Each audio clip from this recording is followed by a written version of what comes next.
ndabaramukije bakunzi wa Kazoza FM and Web TV kaze kandi mu kiganiro cyanyu première. Jewe ubashikiriza ikiganiro ni Branly Nzihindura, nizera ko muguwe neza mu mihingo yose, ndanabashimira kuko mudahengeshanya buri munsi gukurikirana kino kiganiro. Gwera ku munsi wa mbere gushika ku munsi wa gatanu tubashikiriza ibiganiro bitandukanye bidufasha kugwiza umwimbu mu kazi, kugwiza uburyo bwiza bwo gukora mu buzima bwacu no kwitunganya ku munsi. Kaze rero muri kino kiganiro kindi aho uno munsi tuza kwakira umutumire ne mushasha eka twakire n'ikindi kiyago gishasha. Ni kanshi mu buzima bw'akazi aho usanga umuntu uramuzi mu kazi cyangwa urabona ko afise ivyazi neza kandi abikora neza, ariko ugasanga yamari mu hahandi nyene, yamari muri vya bindi nyene. Uno munsi tugomba kuvuga ku bijanye na stagnation professionnelle malgré la potentialité umuntu ashobora kuba afise. Urasanga umuntu urabona neza ko ivyazi abikora kandi abikora neza, abifisiyemo n'uburambe, ariko ugasanga ari hahandi nyene, natera imbere. Abandi baraza bakabitangura mu mwanya muto bakamucako bagatera intambwe, ariko wowe ugamusanga hahandi nyene. Mbe ni kubera iki ibintu nk'ivyo bishobora kuba bishika mu buzima bwa muntu? Biva kuki? Nico gituma twatewe iteka uno munsi kandi ubugira kabiri kwakira umushinga naye Eric Mashanya. Wewe asanzwe ari umuhinga mu gufasha haba amashira hamwe haba abantu bwabo kwitunganya neza no gutera imbere ibikorwa bariko barakora. Reka ndamushimire ndanamuha ikaze Eric Mashanya, murakoze kandi kutukwemera kutwo tugirana kino kiyago uno munsi. Ndaramukije Branly, ndabashimiye ku butumire bwanyu kandi ndaramukije n'abakunzi b'ibiganiro mukora. Murakoze cyane. Uno munsi tugomba kuvugana ku bijanye no kudatera imbere mu kazi, atari uko bivuye nuko ubikora nabi, ariko ugasanga urabizi ubikora neza, ariko ugasanga wa muri hahandi. Ivyo ukora urabizi ubikora neza, ariko iterambere mu buzima bwawe nibigaragare. Ico twokwita stagnation professionnelle malgré la potentialité umuntu abafise. Mbe ni kubera iki ivyo bintu bishobora kuba bishika mu buzima bwa muntu? Urakoze cyane Branly. Tuvuze ko umuntu astagna canke atavansa, atari karatera intambwe mu bijanye na développement professionnel canke développement financier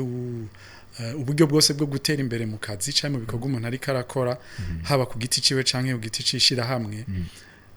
Ico abantu benshi baca yiyumvira ati ko ndiko ndakora maze imyaka ndiko ndakora nkora ivyonzi, revenu ziyongere, nimba ndi employé umushahara uduge, nimba ndi umukozi muri departement kanaka bampindure bame promotion banduze igiti,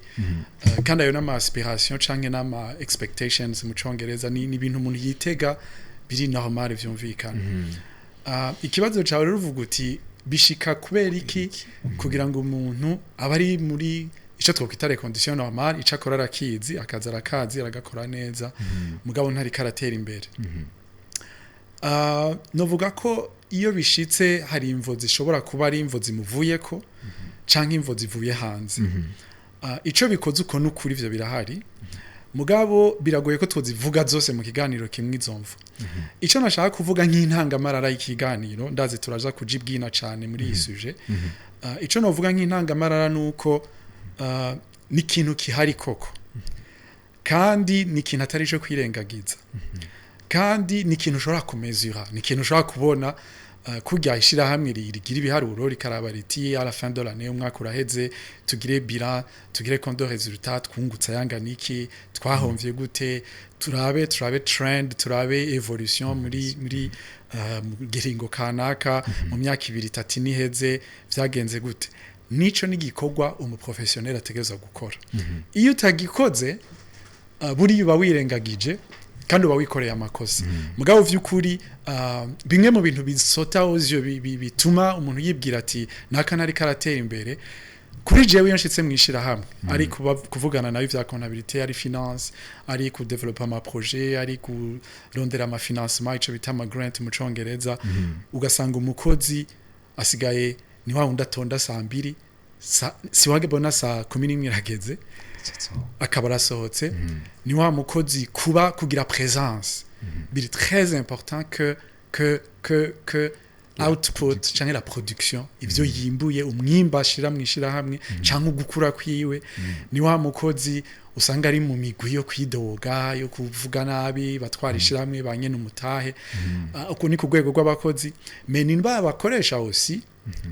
usanga bari ataco bibabwiye ko abakozi bagenda bakarokrita abandi aho ni uco utangura kubona ko nta investissement iri conséquent iri stratégique iri kiraba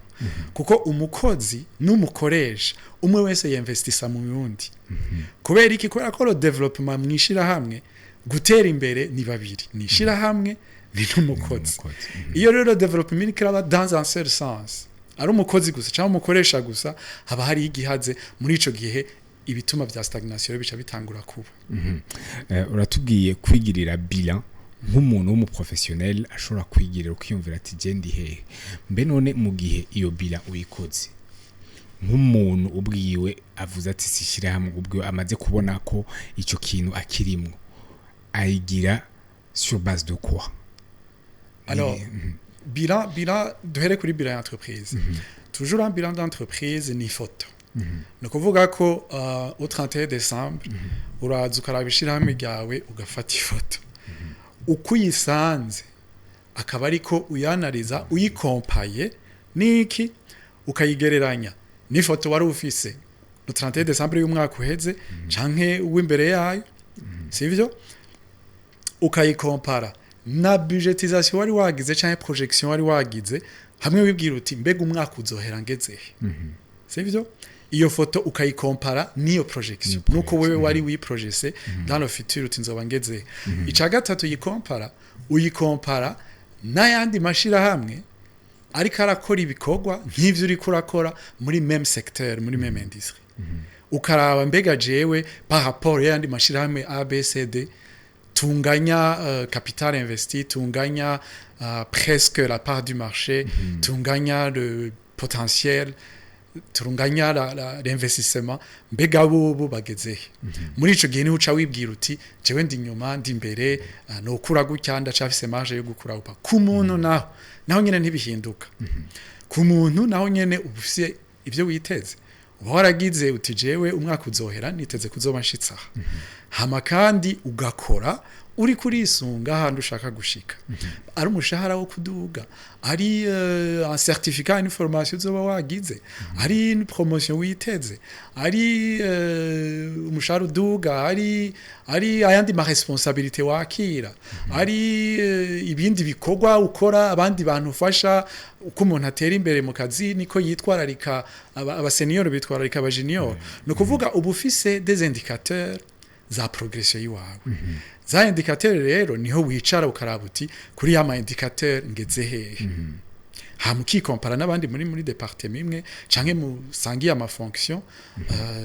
donc aheze ukibwira uti ndiko ndatera imbere chance ndiko ndatera imbere urakoze uratubwiye ama indicateur ingene umuntu ashobora kuraba mugi ama base ivyo arabira ko mugiye yabona yibaza ko ari muri iyo stagnation ariko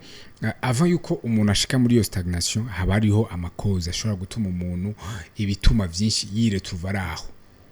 ugasanga nizo base ashobora kuba yarazifise yarazigize usanga umwaka ugitangura canke agitangura akazi arafise ivyo yiyumvira akavuga ati jewe ibi ndashaka kubishikako arabifise iyo foto watubwiye arayifise ariko ugasanga malgré iyo foto afise à la fin de la journée ari hahandi nyene rero aho naho ugiye kwihweza neza imvo zibizaye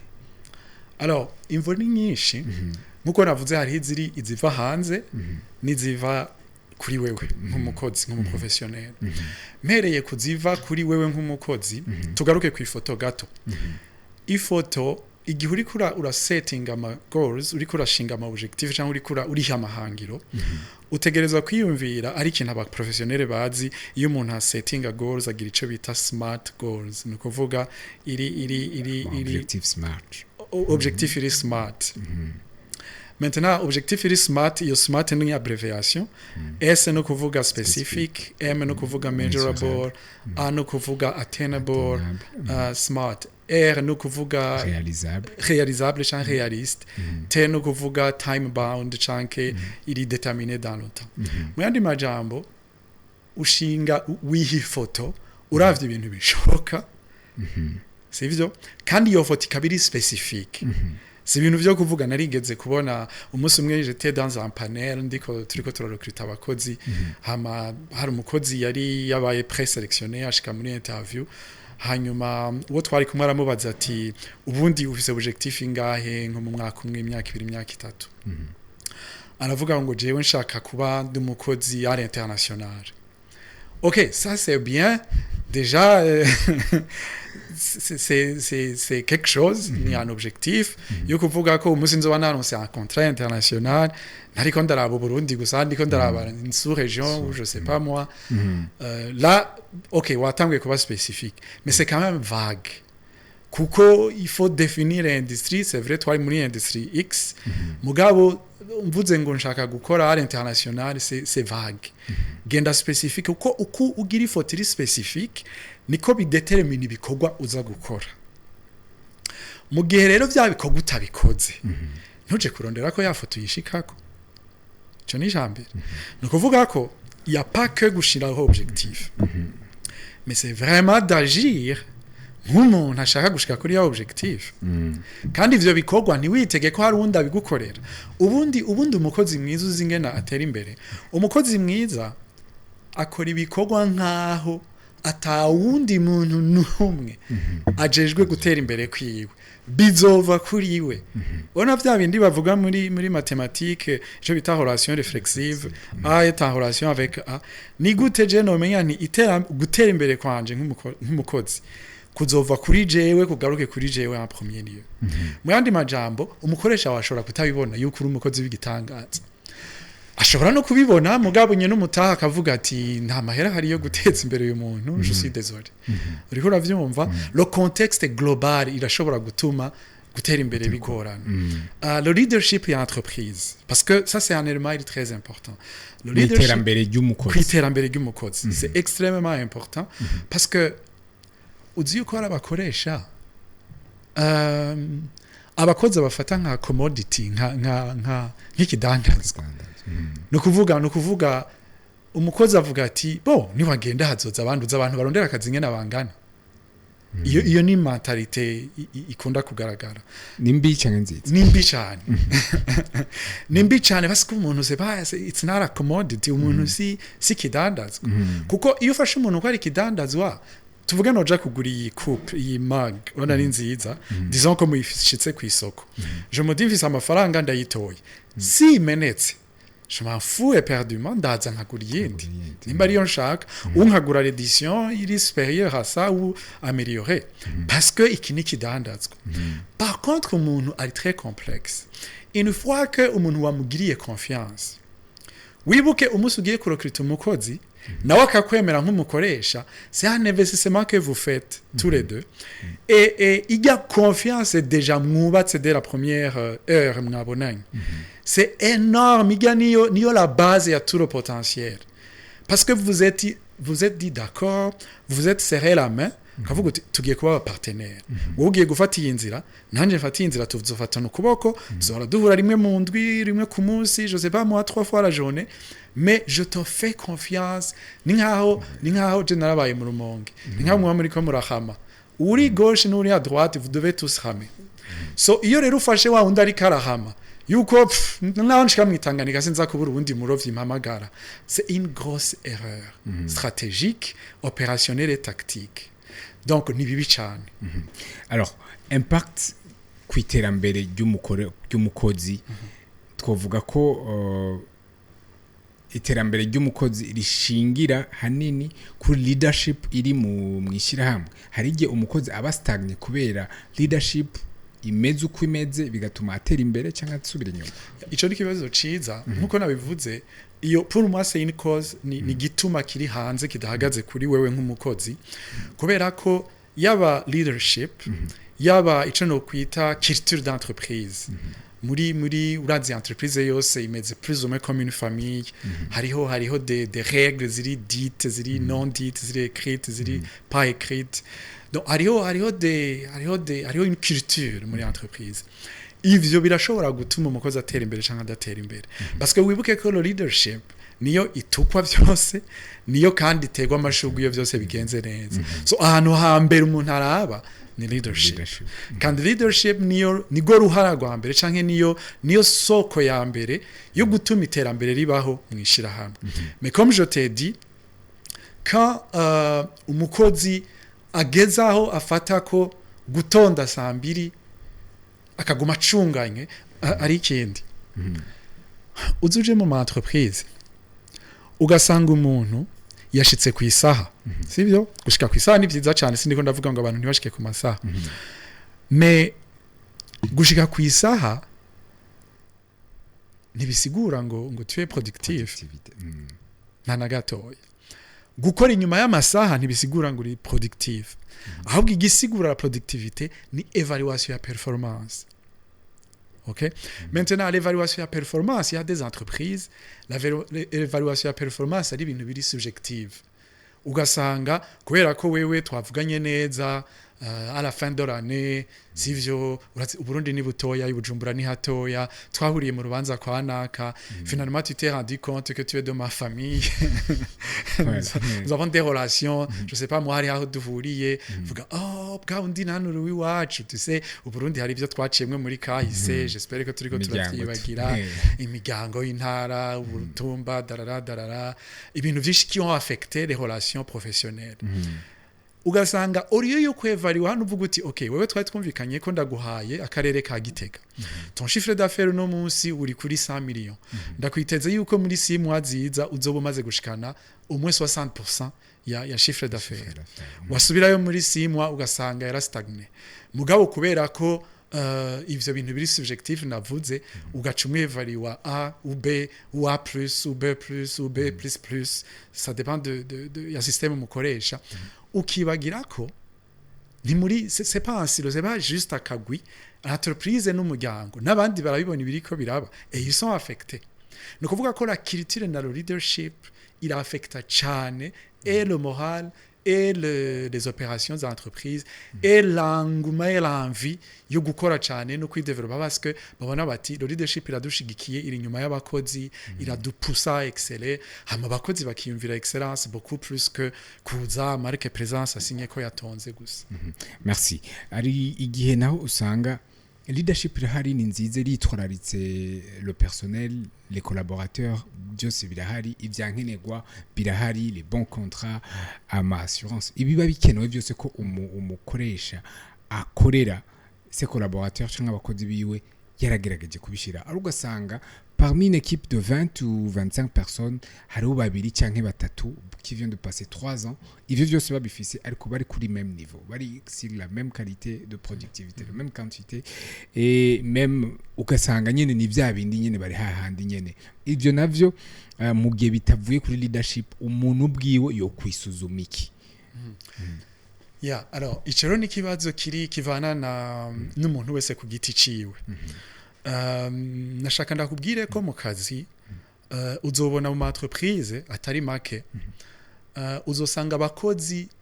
bararabana baraba ivyo leadership iri kiragira baraba ivyo baba batwara directement bariko barakora mugabo kandi bararabana bagenzi babo ngene bariko barakora n'ingene bariko barevariwa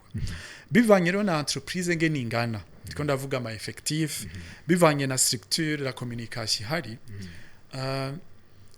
birasaba ko umukozi yiraba ku giti ciwe ngene ariko araprogressa et la première progression ku mukozi à mon sens selon mon donc à mon avis ni est-ce que jewe ndiko ndatera imbere mu ma skills yanje mu matara yanje wibuke cyatumye ujya muntu aguha akazi wibuke cyatumye iri entreprise ri gushima c'était kubera ma skills yawe c'était pas parce que wari ufise uruhanga gwiza canke wari ufise amaso meza non c'était parce que bari bashimye ama skills yawe tes compétences mais le jour où wibagiye ko les compétences arizo zakuzanyaho sivyo ugasanga umukozi asigaye ahubwo ari karanigana no kumaintenir sa place et là ça devient ikibanjeu politique ugasanga ari karondera kumenya qu'est-ce qui se bariko bavuga ibiki donc cyo bita grapevine ibihuha isaku muri entreprise kudevelopa utugwi utudumbidumbi kugwanyana gutegana imitego kuregana ibintu biri bito cyane maintenant umukozi yakeneye kwisuzuma ama skills yakuzanyaho ni yazokugumizaho kandi yazogutuma nuwundi agushira d'accord nukuvuga ko skills zawe kuko hari abakozi bashikaho akacabanyene nonchalant skills kubata nubumenyi n'ubumenyi no kuvuga ubuhinga imikenyuro y'akazi kubera ko abandi akazi bagakora amasabiri ukagakora mu yinga rimwe plutôt abandi bagakora amayinga ukagakora amasabiri kijya kintu kijya wewe wavumbuye mwese mwize mu ishuri rimwe mwese mwahereje umunsi umwe mwese mwaronke diplôme même promotion mugabo mushitse mu kazi ntimukora cyo kimwe no kuvuga ko hariho ama astuce hariho imikenyuro uba wavumbuye ituma ukora neza gusumvya abandi kijya nico bagushimiye kijya nico batumye baguhiye responsibility umunsi rero uhagaritse kugumuteza imbere kijya kubera iki ruvuga ngo nubundi nindabigira ntibampemba kurusha naka ngo naka agenda mu rushankora n'ibirengeye ngo me niwe bahaye imodoka je nta modoka baraho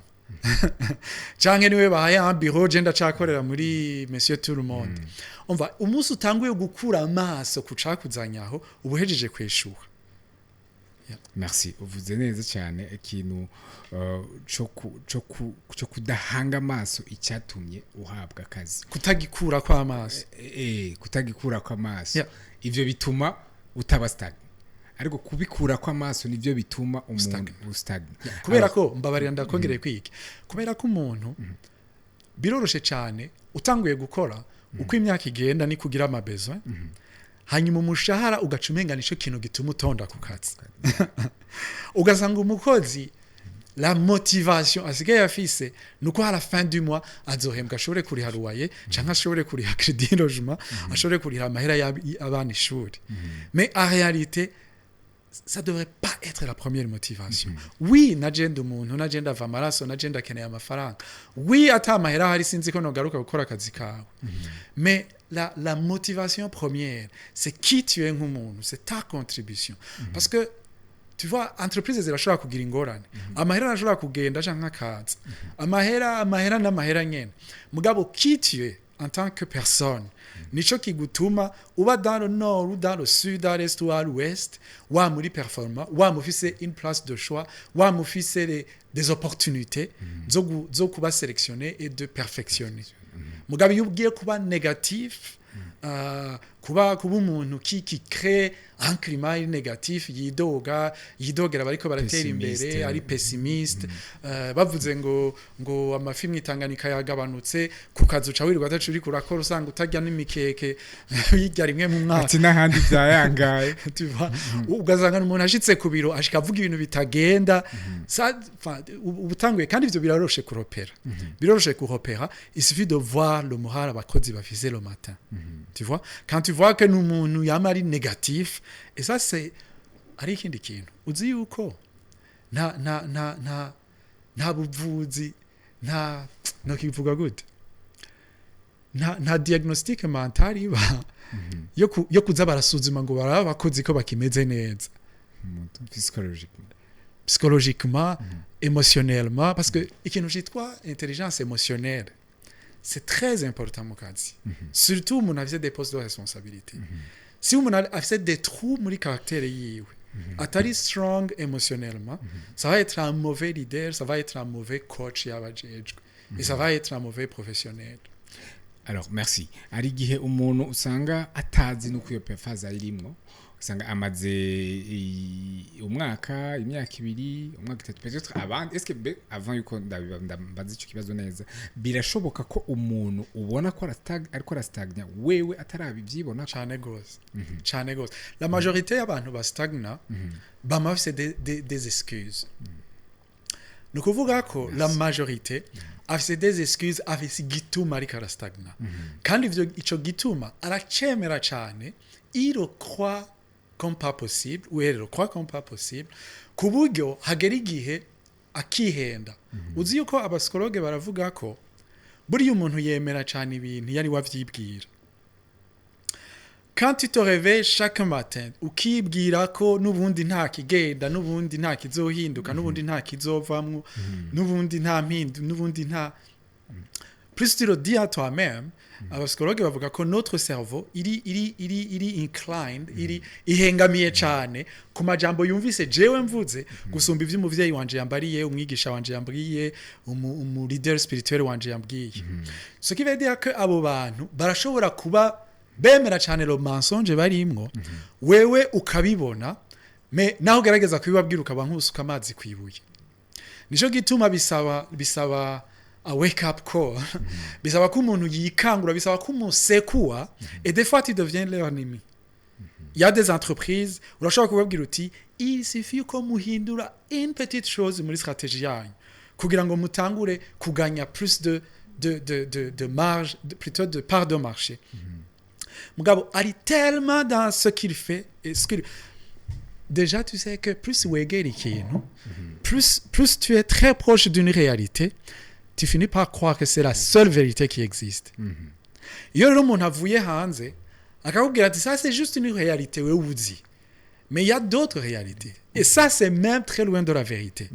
mushobora kuba banzi nico gituma iyo uri kurakoca abantu iyo uri kuravugana n'abantu iyo ukorana n'abantu ukabona ko barastagna ukabona ko batabirealiza bafise des excuses beaucoup plus kandi excuse niyo signe ya mbere ya fail niyo signe ya mbere ya échec muri ico gihe bigusaba tact bigusaba diplomatie ou tout simplement agashika uvuga uti rien à faire avec cette personne c'est foutu alors comment le savoir alors kumuntu abibayemwo atarabibona ko wowe peut-être par rapport y'ivyo utubwiye ndabibonye ko il a toujours des excuses aguma agusigurira impamvu atakoze iki agusigurira impamvu atashitse ku mwanya agusigura arafise insiguro nyinshi wowe ukabona ko aritwa aratangura iyo phase de stagnation ntihagire ikintu bimubwira ntanabimenye comment aider cette personne ico ni kibazo kigoye mais bivana na la relation mufitaniye bivana n'uburiwe par rapport à cette personne la plupart des fois des coachs donnent des instructions donnent des recommandations font des tête-à-tête n'abo bantu et selon la collaboration selon l'ouverture d'esprit y'abo bantu selon la volonté novuga gute selon le fait ingena yeme ari réceptif par rapport à l'analyse du coach muri ico gihe vous pouvez avancer mugihe nawe uri mu supérieur hiérarchique wiwe des fois c'est difficile je connais beaucoup de supérieurs hiérarchiques qui ont fini par prendre les responsabilités z'abajya abantu akaba aribo bazikora canke bakazidispatcha abandi kubera ko parce que ça valait plus la peine de discuter avec des personnes parce que ushobora gushikira umuntu akaba yara checking out donc umuntu yamaze kuja muri retraite à 40 ans 45 ans 50 ans 60 ans enfin je sais pas moi mais vraiment longtemps avant le temps mais yara checking out yara giye si hari ntaca kibazwa ni wa muntu nyene akora le juste minimum muri ico gihe bivana na relation mufitaniye uri le patron d'entreprise ni kuraba le contrat amategeko le code du travail mais vraiment il faut améliorer la communication ni kuraba outil de communication ukoresha mais ntubireke ngo biperdure parce qu'il y a gangrène c'est une maladie qui affecte tout le monde quand vous avez un employé bivanye na équipe mufise quand vous avez un employé qui stagna c'est vraiment une très mauvaise chose arriver à déconcentrer uzi ndakwereka quand la stagnation ni ikintu kibi cyane amazi stagne ni source y'ingwara y'ama microbe y'ama tu vois n'umwana wo muri 6e primaire arazi yuko utirukanya amazi ibiziba byateze imibiri abatera donc amazi qui stagne ce n'est jamais une bonne chose donc la stagnation c'est jamais amaraso ashitse ahantu agakowagira agastagna c'est la mort nukuvuga ko il faut vraiment très vite d'abord prévenir et quand ça arrive, essayer de trouver une solution plus vite. Mais toujours, je ne peux pas te donner une solution A, B, C, D. Ça dépend de la personne, ça dépend de leurs excuses, ça dépend n'aho bageze muri développement ya carrière yabo, ça dépend de mon objectif bafise et ça dépend de la relation mufitaniye entre donc si ari musibartene wawe, si ari muri donc sur l'horizontal ou vertical, ça dépend de la relation. ariko bon okay aho ni mu gihe ubu ubufasha bwoba buvuye hanze reka tujye ku ntambwe naho ubufasha ushobora kuva muri twebwe turibonye umuntu arisuzumye cyangwa arumvirije kino kiganiro avuze ati finalement je fais partie de ces gens là ndiko ndastagner cyangwa naramaze gustagner que faire? Oui, moi je pense que la première chose est nuko la productivité ihagaze kuri loi bita la loi de 2080. La loi de 2080 ivuga iki? Ivuga ko si tu es capable de te concentrer sur 20% qui vont apporter 80% de valeur ajoutée et de performance, là où tu vas umuhinga. Maintenant, est-ce que tu es toujours concentré sur les 20% ou usigaye wa muntu ashaka guproduza un rapport iri macrocéphale, un rapport yerekana ko j'ai fait A, B, C, D, F, G, numva ugire rapport y'amapage 15 comme si l'abondance de ce que tu dis il signifie la productivité. Non. Est-ce que tu es toujours sur la règle des 20-80? Pour moi, si tu commences déjà par là, si tu commences à redéfinir les 20-80, ce que ça veut dire pour toi, c'est très important. Hamugendo avec ton équipe, abo mukorana, mugire un débat. Pour moi, les entreprises, icyo ndazikonseya, c'est de les départements abakozi bakorana basangiye fonction, département, section, direction, kwicarana bakadiscuter sur les 20-80. Qu'est-ce que les 20-80 représentent pour eux? Qu'est-ce que les 20-80 représentent pour chaque unité de l'équipe? Et quand vous êtes capable, yukugira une démarche intentionnelle et permanente sur cette règle, alors vous arrivez à améliorer la situation. Oui. Alors, en partant yokuri yo système 20-80 nyene, à titre individuel, umuntu afise atonda ku kazi par exemple avuga ati je ntonda ku kazi de 8h cyangwa de 7h30 à 16h30 ou 17h pile. Comment ashobora gukoresha iyo système ya 20-80 pour éviter à titre individuel iyo stagnation hama agakora ku buryo adubla développement professionnel yiwe muri uwo mwanya aba yategwa nimba ari umwaka nimba ari amezi 6 ariko agakoresha iyo système mutubwiye ku buryo d'une manière pratique mushobora kubitubwira ku buryo yumva ati jewe nimba ntonze 7h30 cyangwa 8h shobora gukora gute muri iyo système ya 20-80 kugira mbone ko ndiko ndagwiza umwimbu ndiko nditeza imbere jenyene ndiko ndateza imbere ico njejwe n'ivyo bampaye nkore ku munsi ku munsi. Alors kumukozi nibaza ko le 20-80, la règle de 20-80, d'abord c'est quelque chose qui tegezwa kuba défini au niveau management, donc au niveau la première, donc le top leadership. C'est là où on définit d'abord qu'est-ce que le 20-80 pour les départements ou pour les directions. Hama bikagenda biramanuka ku niveau inférieur.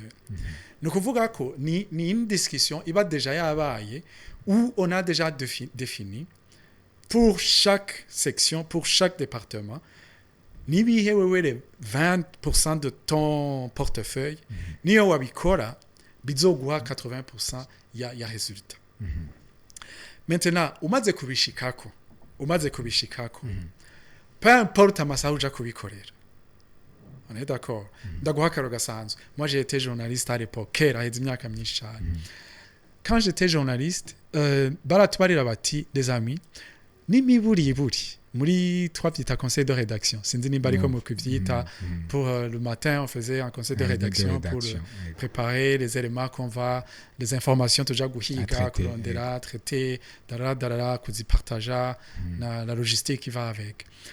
Et à l'époque, kimwe mu objectif twaba dufise, c'était umuntu n'imiburi par jour. Nihagira umuntu muri journal ya midi kuri radio nakora ko journal passé à midi muri journal ya midi ataza kuba vise un élément qui passe et iyo élément yiwe ize kuba kandi rimwe interview dans un élément sonore ya personne ressource c'est niveau kangena bavyita kubera sinarize journalisme mais j'ai appris ndiko kazi ategerezwa kuduha kweteya l'information turiko turatanga. Et moi j'avais compris que kubera ko n'abafise un enregistreur il y avait moyen yuko uja ikibanza cyari gikunzwe kugenderwamo n'abamenyesha makuru yari ama séminaire ama workshop ama conférence. Vous allez dans une conférence bakaba bagutumyeyo par exemple on va parler d'une conférence sur l'intégration régionale. Vous partez dans une conférence sur l'intégration régionale uza gusangayo abantu bariko baravuga commerce politique politique industrielle bariko baravuga donc la logistique les constructions sur les frontières et tout donc kuvuga ko hari ibintu byinshi cyane biza y a beaucoup de personnes bafise de la matière bashobora kuguha muri conférence nk'iyo. Qu'est-ce que je faisais? Moi j'y arrivais nkafata l'information bantumye la personne nkamuronka akampa interview mais en même temps avayo konsubira ku radio nkaba narondeye n'undi muntu babiri canke batatu bashoboye kumpa de l'information. Je préparais des questions naho tutaba twazivuganye muri studio bashoboye kunyishura kuri bya bibazo tamye batanyishuye mugabo nkabasaba a rendez-vous. Nukuvuga iki? Nukuvuga ko jewe nagaruka ku radio mfise amakuru mvise igice c'amakuru canke mvise une opportunité yo kuzana amakuru apana inkuru imwe apana inkuru zibiri canke zitatu. Nukuvuga chaque fois je suis en avance, chaque fois j'ai quelque chose kiri muri freezer nzi yuko nshobora kuja hariya nkabura inkuru mugabo ku radio ntibaza kubura quelque chose baza gupasa. Nukuvuga ko quelque part tu es en train de prendre une opportunité ukayivunjamwo ama opportunité menshi cyane.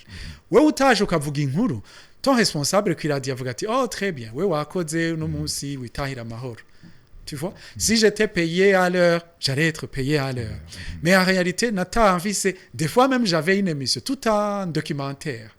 Alors que muri documentaire nakuyemo n'inkuru ngasigarana. Nukuvuga ko tu peux en même temps faire la même chose nk'abandi bakoze mais ukabarengera kubera iki ugakreya voilà. Ikindi ni ama skills ni ama outils du sama ordinateur.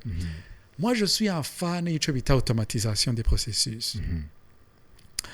Maintenant, des entreprises peuvent créer énormément d'automatisation batabanje kurondera ivyuma ma logiciel ateye ubwoba. Nk'akaroro muri finance, moi je te dis que il y a lieu de développer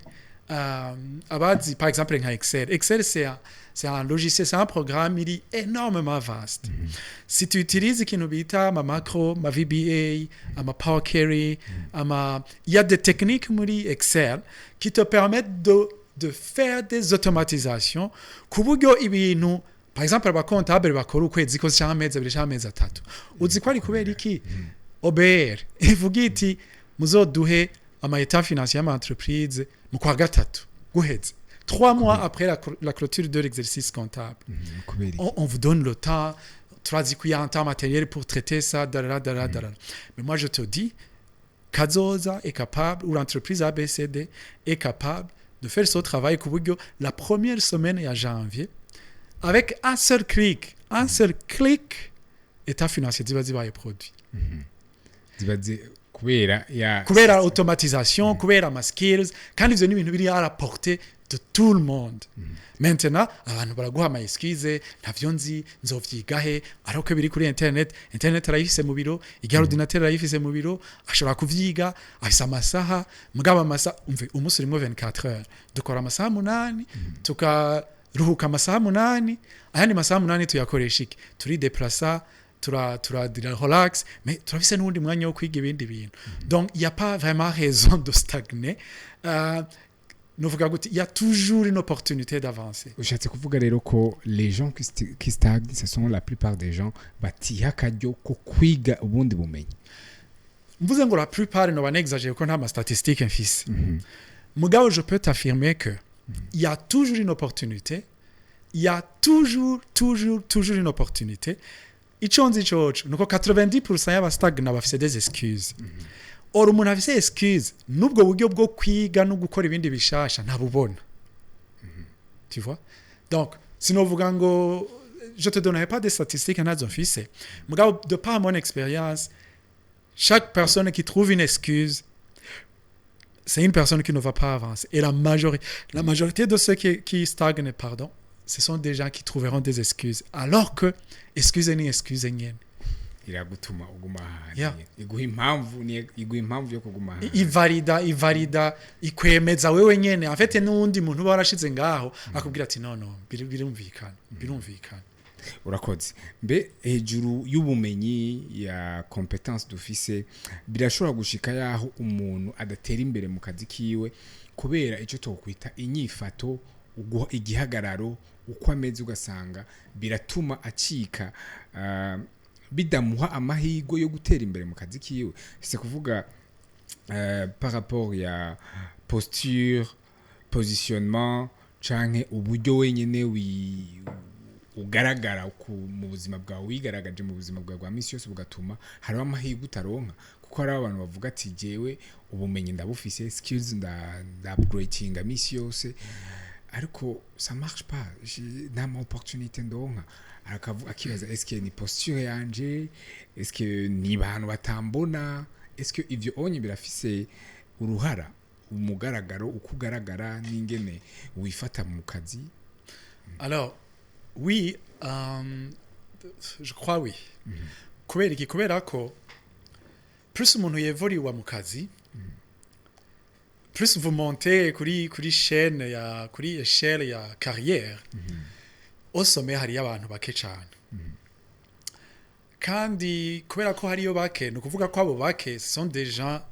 ils sont supposés être les meilleurs au sommet. Et quand vous arrivez au sommet les compétences la diversification des compétences des fois usanga tuba dushyize mu domaine ya professionnalisation ya expertise hahandi jewe nawe twicaranye ntitugongana pourquoi parce que wewe uri mu vyawe nanje ndi mu vyanje mukiri hasi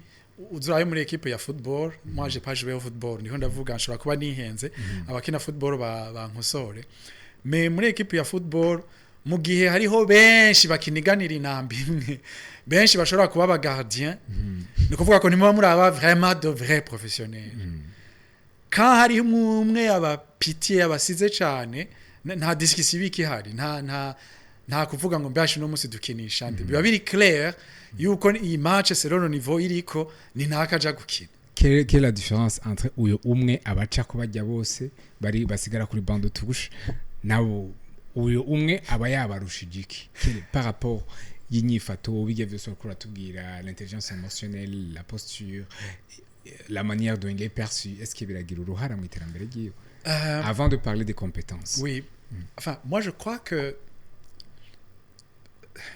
turabi muri nature tu vois telle que la nature est ufashe ibiharage maze imyaka myinshi nkora muri agriculture wofata ibiharage ukayora mu mufuko w'ibiharage ukayora ibiharage 50 99.999 nimba bitaboze byose birafise un potentiel yo kumera. OK no kuvuga ko chaque graine de haricot peut devenir igiharage gikuze kikavyara ibindi kikaguha ibindi biharage which means n'abantu nous sommes des créatures dans la nature aussi n'abantu chacun a un potentiel muri we umuntu wese ari ku isi wese n'importe qui tu sais on nous dit que atanu asangiye ADN empreinte digitale empreinte digitale y'umuntu wese irige no kuvuga ko ton expertise ce que tu peux faire est très différent de ce que je peux faire. No kuvuga ko ubundi yo turiko turavuga ngo promotion développement augmentation de salaire ama poste n'ibiki iyo ubonye abakozi bariko baragwana bategana imitego baniganira un seul poste no kuvuga ko ce sont des gens qui n'ont pas compris yuko umwe wese afise un développement afise croire yiwe afise un potentiel yiwe ashaka guteza imbere ivyiwe ni yakora ari authentique atazogonganira n'ujya wundi. Maintenant kuri ico kibazo bose bafise un potentiel bose potentiellement parlant tu vois la régie des yarungitse amatara ngaha sivyo mu matsinga hose harimo amatara mais il va falloir que tu ufyonda kuri interrupteur. Donc, le potentiel est là, l'électricité est là, mais si tu n'appuies pas sur l'interrupteur udafyonze kukatsa amatara uza kuguma uri mu mwiza. Et ça personne ne peut le faire pour toi. Nico gituma ico umwe aba yabarushije, c'est quelqu'un qui a analysé et qui a vu ati uyu mwiza je ndawurambiwe turi 15. Chaque fois le coach aje gutora umugardien yamari mu biharuro vyinshi cyane bashe no musinkinishe nde no akaba yatoye les interrupteurs ziri hehe kugira ngo jewe mbriye gusomba bajya abandi. Moi je ndibuka muri secondaire je connais des gens qui pouvaient jouer tout le temps. Malheureusement ni batora byo mwishuri navyo barafise ahantu muga je les voyais jouer tout le temps. Jouer tout le temps. Quand je te dis tout le temps, ni wa undi no muri pause ya 10 heures, de 20 minutes, 30 minutes yabari kuri terrain. No kuvuga ko umuntu yakundi ikintu aracihebera. Iyo ucihebeye rero, tu distingue de la mere. Ikintu ashaka kubwira aba professionnels banyumviriza. Nuko buriya ntidusabwa gukora ibintu byinshi kugira ngo twidistingue ya groupe yacu. Pas du tout. Il suffit de faire 10% de plus que tout le reste. 10% de si plus. tu fais 10% de plus, tu te distingues nettement. Uzurabe mukazi la personne bavuga bati nono uriya ni gihangange nta bintu byahatara bayagize. Mais il suffit de vraiment d'être différence gato aka différence gato kagushira kuri babyita gute bagushira under the spotlight ucutangura kuboneka. Ivyo bisigura igurundi rurimi, perfection uguzi, tu vois, maîtriser ordinateur, maîtriser ama logiciel ukoresha, maîtriser ta communication, maîtriser ngene uba serviable, tu vois, parce que bariko urabaza ikibazo ca posture, naho waciye ukata gatoya. Tu sais la posture, positionnement, quand umaze gushika hejuru fata ba directeur de direction batatu. Bahuye bariko barondera un super directeur ou un directeur général. Là ntibikiri nécessairement ma compétence kuko ma compétence ayi wawe wa mbere ayi wanje ndi wa mbere mais qui va être le patron de nous tous. Là on va voir qui est capable de gérer très bien les relations, qui est capable de vraiment assumer mu gihe habaye des choses zisaba ko assumer les responsabilités, qui est capable de coacher, de développer les équipes, qui est capable de se lancer, de prendre les risques, des risques mesurés, qui est capable de coacher les actionnaires en orientation stratégique. Donc, et puis aussi qui est capable de jouer globalement. Parce qu'une entreprise, c'est pas quand nous c'est une boîte, c'est un organisme qui évolue dans un contexte. Donc, qui est capable de jouer comme un terrain aussi, qui, tu vois, il y a, donc, il y a alors que ce n'est ni tout ma compétence, à compétence égale, il y a toujours quelque chose qui doit distinguer à la professionnel. Merci. Alors, tout vous direz ku bijyana ama comportement kuravuga ama gestion de crise, est-ce que yari ibintu ari ama comportement umuntu ashobora kugira umuprofessionnel wari wese ashobora kugira mu buzima bwiwe bw'akazi bagasanga biratuma adatera intambwe aguma ari hahandi nimba bihari concrètement cyangwa pratiquement n'izihe comportement abantu tugira mu buzima bw'akazi bwa buri munsi budutuma tuguma turi hahandi, sans parler de compétences, toujours tugume kuri comportement. Quels sont ces comportements dushobora kudutuma tuguma turi stagne, même ces opportunités za promotion n'ibindi byose bizanana zikaducika kubera comportement. Compétence turayifise ariko comportement igatuma biraduciye mu myanya y'intoke. Nimba zihari zo bari zihega monsieur Eric. Alors zirahari kandi nyinshi, peut-être novuga izo nabonye je muri experience canke izo nibuka ziri nkuru murambabarira ku bwanje. Ikintu cambere c'est la peur d'échouer. C'est vraiment la peur d'échouer. Nta kintu kibi nk'umukozi ba recruter. Wibuke uzi umusi bakurokrita ubuzi nuko ata statistique dufise ngo tumenye hatanzwe ubuzi bungahe i Bujumbura cyo mu Burundi umusi wo ba recruter. Nukuvuga ko tu es parmi les très peu de gens balance ayo mahigwe ce jour-là. Nukuvuga ko tu as été un champion à une date X. Cela déjà atteste ou témoigne de tes compétences et de ce que tu es capable de faire. mais ton attitude, quand tu commences à avoir peur de ne pas réaliser ivyo bagushakako cyangwa yuko utazoshika ku byo bategereza gushikako ubwoba buza ryari ubwoba buza buvuye ku bintu byinshi cyane hari abantu bafise une peur je no kwita une peur maladive kandi ni benshi cyane mu kazi abakoresha barabizi canke abacoach canke abantu bakorana n'ama entreprise atari make j'ai eu à travailler avec beaucoup d'organisations mu Burundi hanze y'igihugu aussi ari abantu bafise ubwoba mais qui n'exprimeront jamais ubwo bwoba ngo bareconnaisse cyangwa bemere ko bafise ubwoba uzobibona ryari uzobibona hagize umukorege wateye imbere ajatangura kumuvuga nabi ajatangura kurondera ngena umva amucafuze ajatangura kubona nka umenga agira mutware amahigwe yiwe acatangura kumugira ko de menace cyangwa acatangura kumublaminga ku makosa yiwe ubwo buri maladif nico kintu cambere jewe nabonye kizana un comportement mbi gishobora no gutuma umukozi ahitamwo agaheba akazi kandi atagahevye birashika cyane birashika cyane ugasanga umuntu ari mu kazi me ni wa muntu ntakigira initiative ntakigira creativity ntakiri innova araho arindira instruction we waje wamubonye kubira yicaye taha tacu mubwiye ategeza gukora taha tacu mubwiye aja agukorere agushikireko aguhe de productive ataha uko nyene kandi we wamubonye nikuvuga ko le 31 uzomuhemba et ça c'est un gros problème ça c'est un très gros problème icya kabiri novuga ni kuja mu cyo no kwita silos imigwi mu bakozi gucrea imigwi umva abakozi sinzi kuri abibona uzosanga buri abakozi barakrea imigwi bivanye na affinité si mu kazi gusa ahantu hose abantu bahurira abakunda isaku mu bavuga bati abarundi mwese muje kuri stade hariho ikintu kiriko kiraba kiryoshe ubishoboye wese aje kuri stade tukagenda kuri stade ntihagira ikintu na kimwe tuhasanga je te garantis que tuhamaze amasaha abiri wosanga imigwi y'abakunda isaku bakoranye umugwi abakunda football wosanga bariko batoranye ntuzi ngene baba byagenze c'est la même chose no mu kazi iyo migwi rero yitanguye kuba nahaho umukoresha aho kumenya kubera ikiri kiraba kandi eskiri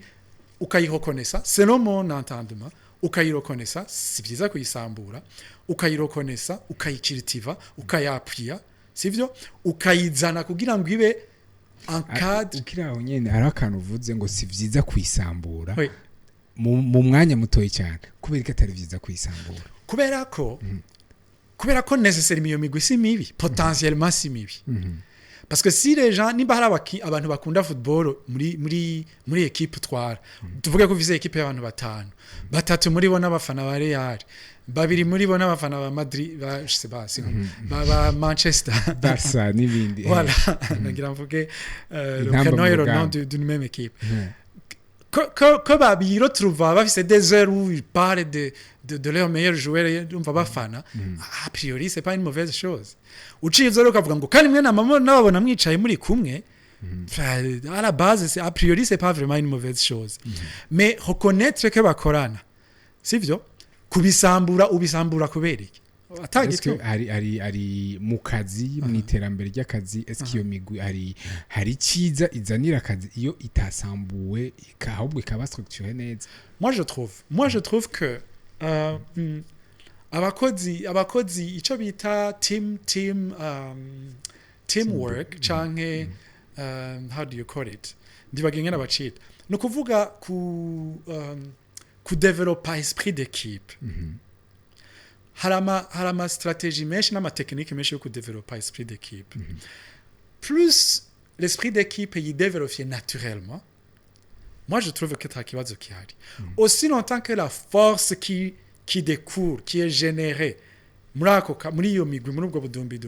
itari négative à la progression de l'entreprise plutôt il faut les cultiver et les reconnaître. urakoze monsieur Eric kugira turangize kino kiyago uno munsi birashika kenshi aho usanga aba professionnel uno munsi bari expérimenté bafite compétences ikwiye ariko bariko baratera imbere nkuko twabivuze byose ariko akaronka akaryo ko kuguhanuza ko guhura nawe umunsi umwe akavuga ati monsieur Eric je situation yanje mezuko niki ikintu kimwe uwo muhanura kugira ave muri iyo stagnation no mubarira nimba hari bikubabaje mu kazi ukora ntiwibaze ngo kukubabaza gusa birakwiye kugira ngo utangure kwidevelop nimba umaze y'imyaka myinshi ntiwibaze ngo imyaka myinshi mu kazi bisigura sagesse. Un jour un ami m'a dit que même les voyous vieillissent. Voilà. Donc kuvuga ko plus l'âge avance ntibisigura nécessairement ngo c'est ngo tu acquiers de la sagesse. Pas nécessairement. C'est bien. Par contre, la détermination, la fixation des objectifs et vraiment le guhanga amaso pas umushahara mais ta contribution muri société ta contribution nk'umukozi ça ico nico kizana et la sagesse et la croissance mugabo ntuje ngaho imbere y'umukoresha wawe cyane niwitege ngo bose barabona ko je maze imyaka 20 ngo musanze bateza kuvyibwira non pas vraiment. Merci beaucoup. Reka ndagushimire cyane monsieur Eric kuri kano kanyo duhaye kuri kino kiyago dukoze et finalement est-ce que je viens de retenir muri kino kiganiro tukeranye nuko akenshi stagnation ituvako kubera tutaba tuzi neza ivyo dukwiye gukora tukitega ko ivyo dukora n'iterambere ryacu riva ku bandi nuko nabivuga ugasanga skills ni turiko turaziduza les affaires tujeje dukwiriye gukora nituro turazikora neza mu mwanya ukwiye turindiriye zive cyangwa ama tegeko ava handi kugira dukore hama ugasanga twacise ibikoresho bikoreshwa mu gihe bikenewe gusa. Ego cyane kubganje cyane mbwiye aba professionnel bakiri bato no babwira nti kora nkaho gutera imbere guhagaze kuri wewe kuzova kuri wewe kagaruka kuri wewe. Ntiwizigira abana b'abantu ntiwizigire kuko niwizigira abana b'abantu bazoguhemukira grave alors très grave wewe niwirabe wishire ko wewe nyene gutera imbere kwawe guhagaze kuri wewe peu importe ivyo bazogukorera niyo wahura n'abantu beza wariteje imbere tant mieux niyo wahura n'abantu babi wariteje imbere pas de problème. Merci beaucoup niteka kugira mu kino kiganiro. Merci beaucoup tuheruka kugirana ikiganiro geruka aho turiko turavuga kubijanye na épargne ingene umuntu ashobora kwiparnya atarinze kwiyima canke kwisakisha niryo jambo twako turakoresha. Merci beaucoup, ça a été une émission qui a donné de l'impact. Nibaza ko na kino nkuko tubikoze kiza kugira impact surtout ku professionnel uno munsi bari muri ino phase yo kubwira ati mbendi mubiki. Alors on vient de trouver grâce à vous ama technique yo gukora aho wagira tubwira kugira bilan kujya amashira hamwe misi yose buri mwaka yigirira bilan waduhanuye ko natwebwe nk'umuntu nk'umu individu atoza kugira bilan akagira ifoto yo guhereza umwaka cyangwa yo gutanguza umwaka n'ifoto yo kurangiza umwaka. Uno munsi iyo ni technique nziza cyane waduhaye kandi nibaza ko abantu benshi batazi gukora twama dufata ifoto ariko nidutahura ce que c'est la photo signifie mu buzima bw'iterambere ry'umuntu. Nihaye igicapo c'umuntu ashobora gufotora ifoto uno munsi yicaye ahantu peut-être aba yambaye cyangwa afise umubiri umwe twita udasa neza akavuga ati jewe nifashe ifoto uno munsi mu mwaka umwe negezwa kwifa iyo foto usuye kuyiraba ugafata iyindi uyibona difference nizihe. Nico gicapo numva mbona kibereye ugafata ukavuga ati jewe uno munsi mpereye aha mu mezi aya naya nkeneye kuba ndi ngaha. Nivyo numva kiri très important hama aussi watubwiye ikintu cyo gushiraho ama objectif aho gufata kumenya ati je nshaka kubiki nshaka gushika hehe mu kiringo kingana gute hama hohereje utubwira ku kintu gihambaye cyane kijana ama interrupteur kumenya byari ama twese turafise ama potentialité ariko quels sont nos interrupteurs niki kintu ni wisuzugura aho uri ni wibwira ati jewe se futu canke je nta bushobozi nifise nta bumenyi nifise ariko ubuze kumenya aho wofyonda kugira wowe bukuri agaragare hamugwiza umwimbu ahuri nuko ga Monsieur Eric ego nuko nyene niyoza ko twavuze ivyo wohote nivyo kubganje yotera intambwe murakoze cyane murakoze namwe bakunzi ba Kazoza FM and Web TV reka ndabashimire cyane ku munsi mudahengeshana gukurikirana kino ganiro ni kiganiro ubaye umukunzi wacu nta kabuza uzogwiza umwimbu kandi utera intambwe ahuri je Branly Nzihindura ndakwifurije iterambere kugwiza umwimbu no kwama uroraniwe ahuri hose Kazoza FM, be your own boss.